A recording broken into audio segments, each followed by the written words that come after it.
அல்ஹம்துலில்லாஹ் வலா ஹவுல வலா குவத்தா இல்லா பில்லா. நம்ம தொடர்ச்சியாக அந்த வீடியோ கொடுத்துட்டு வரோம் இல்லையா? 1 2 3 இது 4வதாக வரும், இல்லைன்னா 3வதாக வரும் இந்த பாட்டு. ஓகேவா? ரைட்டு. பிஸ்மில்லா. ஒரு கொப்புசு ஒரு தலை ஏன்னா போதுமானது. ஈரானி கொப்புசு ஒன்று. இப்போ இந்த தலையை ஃபுல்லாக சாப்பிட்டுட்டேன்னு வைங்களேன், இன்ஷா அல்லாஹ் மூளையை எடுத்து வச்சுட்டு காலையில் முட்டையோட மிக்ஸ் பண்ணி பொரிச்சு சாப்பிட்றலாம். மாஷா அல்லாஹ். இப்போ மார்க்க விஷயத்தை நம்ம தெரிஞ்சுக்கணும் அப்படின்னா நீங்கள் பயான் கேட்டாலும் தெரிஞ்சுக்க முடியாது. குரானை நீங்கள் படிக்கணும், தமிழில் படிக்கணும். குரான் ஓதிட்டா நன்மை உண்டு. அந்த நன்மையை மட்டும் பெற்று என்ன பண்ணுவீங்க? குரான் என்ன சொல்லுது அப்படிங்கிறத அந்த நீங்கள் தமிழ்னா தமிழில் நீங்கள் படிக்கணும், ஆங்கிலம்னா ஆங்கிலத்தை படிக்கணும், தெலுங்குனா தெலுங்கில் படிக்கணும். அப்படி படித்தா மட்டும்தான் ஏன்னா அதாவது மெசேஜியா அப்படி நீங்கள் படிச்சிங்கன்னா மாஷா அல்லாஹ் அல்லாஹ் உங்களுக்கு புரிதலை கொடுப்பான். குரான் உங்களுக்கு விளங்கலையா, அதிர்த்திட்டு தூக்கிட்டு போய் கேட்காதீங்க. அல்லாஹ்கிட்டே கேளுங்க. ஏன்னா அல்லாஹ் நம்மகிட்ட பேசிய வார்த்தை தான் குரான். இறைவன் மனிதர்களிடம் பேசியது குரான்ல. அல்லாஹ் பேசி வச்சுட்டான். நாம அல்லாஹ் கிட்ட எப்படி பேசணும்னா தொழுகையில சஜிதாவில் பேசணும். குரானை படிச்சுக்கிட்டே இருக்கும்போது புரியலையா, யாரா இந்த வசனம் எனக்கு புரிய மாட்டேங்குது, எனக்கு அந்த புரிதலை கொடுன்னு கேட்டீங்கன்னு வைங்கன்னா உங்ககிட்ட ஆளை அனுப்புவான். நீங்க கையில் வளதானே இருக்க. நீங்க என்ன சந்தேகத்தை அல்லாஹ் கிட்ட கேட்டீங்களோ யூடியூப்லயோ ஃபேஸ்புக்லயோ இல்லை டிக்டாக்லயோ எதுலையாவது அதுக்கான பதில் அல்லாஹ் கொடுப்பான். எனக்கு கொடுத்துருக்கான். அந்த மாதிரி அனுபவ ரீதியாக சொல்லிட்டு இருக்கேன். அதனால நம்ம அண்ணன் பிஜே சொல்றாரு, பாக்கரண்ணன் மூத்தா போயிட்டாரு, இன்னாலில்லாஹி வ இன்னா இலைஹி ராஜிஊன். அல்தாஃபி சொல்றாரு, கோவை ரஹமத்துல்லா சொல்றாரு, கலீல் ரசூல் சொல்றாரு, சையத் இப்ராஹிம் சொல்றாரு அப்படின்னு இவங்க பேச்செல்லாம் கேட்டு நீங்க வாழ்க்கையை வாழாதீங்க. அதெல்லாம் கதை சொல்லி மார்க்க ரீதியான விஷயத்தை எடுத்து சொல்லுவாங்க. அது தப்பு இல்லை, எடுத்து சொல்றது கடமை. ஆனால் ஒன்று நல்லா விளங்கிக்கணும். உங்களுக்கு தெரியும், நான் இடது கையில் சாப்பிட்ற மாதிரி தெரியும், வலது கையில் தான் சாப்பிட்றேன். ஏன்னா ஃப்ரண்ட் கேமராவில் வலது கை இடது கையாகவும் இடது கை வலது கையாகவும் தெரியும். புரிஞ்சுக்குங்க, சரியா? ஆமாம், பேக் கேமரா வந்தால் கரெக்டாக காட்டும். நான் ஃபேஸ் டு ஃபேஸு ஃப்ரண்ட் கேமராவில் பேசிகிட்டு இருக்கேன். அதே தான் நம்ம சகோதரி சபரிமாலா ஃபாத்திமா மக்காவுக்கு போய் உலகமே பார்க்குற அளவுக்கு களிமா சொன்னாங்க. அவங்க அப்படி தான் செல்ஃபியில் ஃப்ரண்ட் கேமரா ஆன் பண்ணி களிமா சொன்னாங்க. நிறைய பேர் அப்பா என்னப்பா அஷ்ஹது அல்லா இலாஹ இல்லல்லாஹ்னு இடது கையால் தூக்கி சொல்லுது அப்படின்னாங்க. அது ஃப்ரண்ட் கேமரா, அவங்க வலது கை தான் சொல்கிறாங்க, அது இடது கையாக காட்டும் அப்படின்னு நான் தான் விளக்கம் கொடுத்தேன். மாஷா அல்லாஹ். அந்த சகோதரி பாருங்க, அவங்கள பற்றி பேசியே ஆகணும் இன்ஷா அல்லாஹ். ஏன்னா கணவனை விட்டு போயிட்டாரு, பிள்ளைங்க விட்டுட்டு போயிடுச்சு, தாய் தாப்பன் எல்லாரும் விட்டு போயிட்டாங்க. அல்லாவே போதுமானவன், ஹஸ்புன் அல்லாஹு நேமல் வக்கீல் அப்படின்னு மாஷா அல்லாஹ் உங்களுடைய வாழ்க்கையை துவங்கி பைத்துல் மஹாலை உண்டாக்கி வட்டி இல்லாத கடன் கொடுத்து எவ்வளோ பேர் வட்டி அல்லாஹ் மன்னிக்க முடியாத குற்றங்கிறான். அல்லாஹ் பாதுகாக்கணும் எம்மையும் உம்மையும் மற்றும் நம்ம அனைவரையும். ஏன்னா முஸ்லீம் அல்லாத நபர்கள் வட்டிக்கு விட்டுட்டு கிடக்குறாங்க. அவங்க நினைக்கிறாங்க நமக்கு அது கேள்வி கணக்கு கிடையாது, முஸ்லீம்களுக்கு தான் வட்டி ஹராமுன்னு. தப்பாக விளங்கி வச்சிருக்கீங்க. முஸ்லீம்களுக்கு வட்டி ஹராம் இல்லை, ஒட்டுமொத்த மனித குலத்துக்குமே அல்லாஹ் சொல்கிறான் வட்டிக்கு விடக்கூடாதுன்னு. இன்னைக்கு நம்ம கவர்மெண்ட்டு வட்டிக்கு தான் பணம் கொடுக்குது பேங்க்ல. இப்போ எவ்வளோ பெரிய பாவத்தை செஞ்சிட்டு இருக்கு. இப்போ யாரையுமே மன்னிக்க மாட்டான்.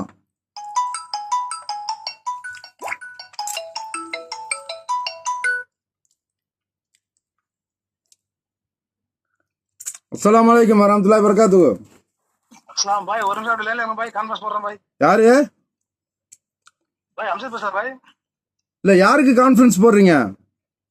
रहीम भाई போட சொன்னாரு भाई ரஹீம் பாய்க்கா? ஆமா போட சொன்னாரு பேசுறாரு சரி போடுங்க போடுங்க போடுங்க போடுங்க சரி भाई இன்ஷா அல்லாஹ். இது குப்புசு காலி ஆயிடுச்சா? சரி வருஷா திம்பும் கறிய என்ன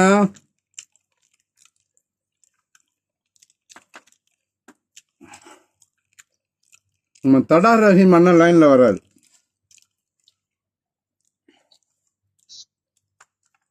இங்க பாய் போட்டீங்களா? हेलो हेलो ஹலோ அஸ்ஸலாமு அலைக்கும் வரஹ்மத்துல்லாஹி வபரகாத்துஹு. वालेकुम सलाम रहमतुल्लाहि व बरकातहू என்னண்ணா நல்லா இருக்கீங்களா? நல்லா நல்லா இருக்கேன் பழனி பாபா மாணவன் அசன் முகமது பேசுறேன்.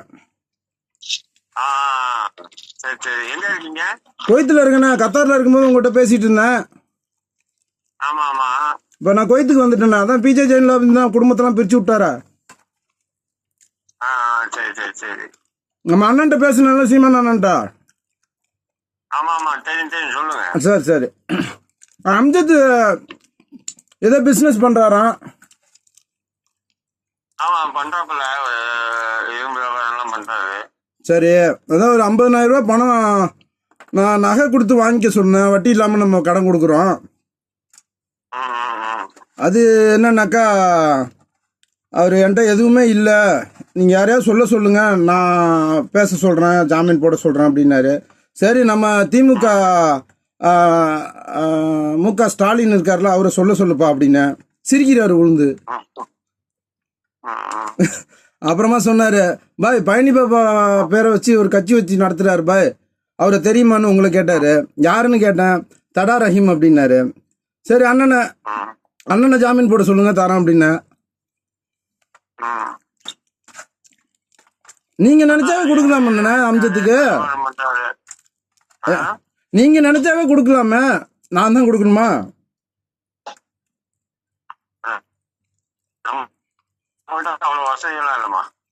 என்னன்னு சொல்றீங்க?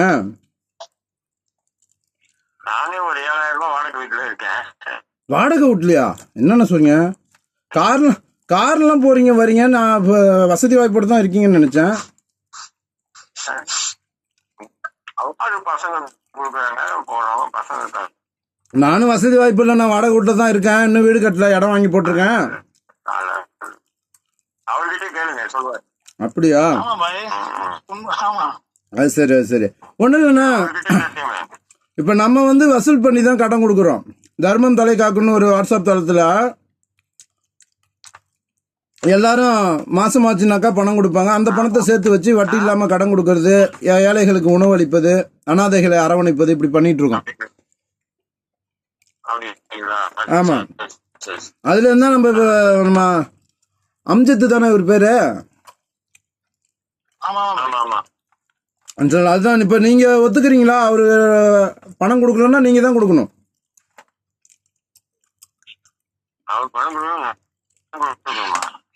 அதான் நீங்க இப்ப ஜாமீன் நீங்க போடுறதா இருந்தா தான் கொடுக்க முடியும். ஏன்னா எனக்கு தெரியாதுண்ணே, இப்பதான் இந்த 4 நாளா தான் ஒரு பழக்கம் எனக்கு.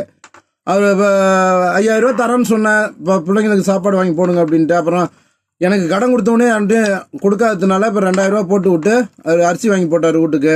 இப்போ பிஸ்னஸ் லாஸ் ஆகிடுச்சு. பழைய துணியை வாங்கி வியாபாரம் பண்ணுறேன், சீப்பாக 20,000 ரூபா கம்மியாக கிடைக்கிது.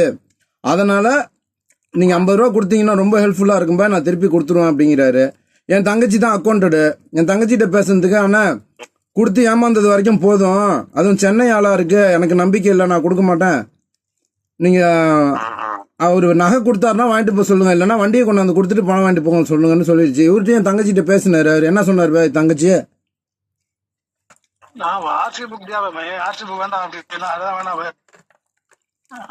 இல்ல என் தங்கச்சி தான் சொல்லுது, காளியம்மா இருக்காங்கல்ல, நாம் தமிழர் கட்சி காளியம்மா, இப்ப அவங்க கட்சியில இல்ல, ஆனா அவங்களோட தங்கச்சி தான் அக்கௌண்டடா இருக்காங்க நம்மளுடைய தர்மம் தலைக்காக குடும்பத்துல.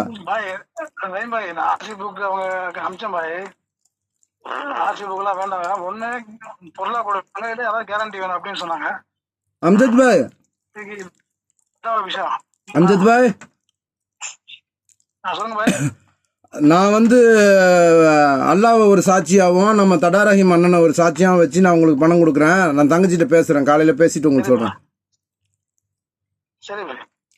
அண்ணா ரஹீம் அண்ணா. ஹலோ ஹலோ பாய் பாய் ஹசன் பாய். ஆ ஒரு நிமிஷம். அதுதான் எனக்கு தெரியும். அப்புறம் என்னண்ணா நீங்கள் சொன்ன பிறகு அப்பீட்டே இல்லைண்ணா, பார்த்துக்கிறேண்ணா. அண்ணா ஒரு நிமிஷம் கேளுங்க. அண்ணா ஒரு நிமிஷம் கேளுங்கண்ணா. நான் அண்ணனை வச்சு பேசுறேன், ஒரு நிமிஷம் கேளுங்க. அவர் கொடுக்கல நீங்க இல்ல அவர் கொடுக்கல நீங்க கொடுக்கணும்னு சொன்னா நான் கொடுக்குற நிலைமையில என்கிட்ட இல்ல, அதுவும் சொல்லிட்டேன். அப்புறம் எப்படிண்ணா இவரை நம்பி நான் கொடுக்கறது? எனக்கு எங்க வீட்டுக்கு பக்கத்துல இருக்காரு, வியாபாரம் பண்றாரு, கிளாஸான மனுஷன், அது மட்டும் தான் எனக்கு தெரியும். அப்படியா? Sir right. நீங்கள் சொல்லும்போது அவர் கொடுப்பாருங்கிற நம்பிக்கை நான் வைக்கிறேன்னு வைங்க. சப்போஸ் எனக்கு, ஏன்னா நான் இங்கே கொய்த்தில் இருக்கேண்ணே, தங்கச்சி காரைக்காலில் இருக்குது.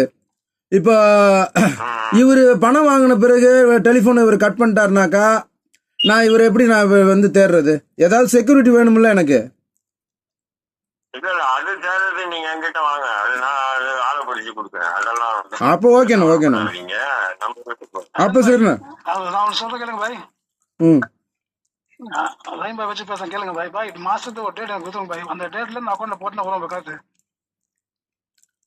மாதம் மாதம் எவ்வளோ கொடுப்பீங்க? ஹலோ பாய், மாசம் ஒரு 5000 ரூபாய் நான் அக்கௌண்ட்ல போட்டு வரேன் பாய். தங்கச்சி அக்கௌண்ட்டில் போட்டுருவீங்களா? நம்பர். ஆமா அக்கௌண்ட்ல நான் போட்டு வரேன் பாய். 30ஆம் தேதி கரெக்டா போட்டுருவேன் பாய். மாதம் மாதம் 5 கொடுத்துட்றீங்க 50,000 ரூபாயா? ஆமா பாய் இன்ஷா அல்லாஹ். ஆமா பாய் 5 கொடுத்துறேன் பாய். சரிம்பா. அப்போ காலையில் தங்கச்சிட்ட பேசிட்டு நான் உங்களுக்கு கான்ஃபரன்ஸில் வரேன் தங்கச்சியோட. Okay bye. நல்லது பாய். ரஹீமண்ணா. சுக்ரியா பாய். ஓகே ரஹீமண்ணா ஓகேவா என் நம்பர் சேவ் பண்ணி வச்சிங்கன்னா தான் என்னோட நம்பரு. பண்ணிக்கிறேன். நல்லதுண்ணா நல்லதுண்ணா. சுக்ரியா பாய். ஓகே. அஸ்ஸலாமு அலைக்கும் வரஹ்மத்துல்லாஹி வபரகாத்துஹு.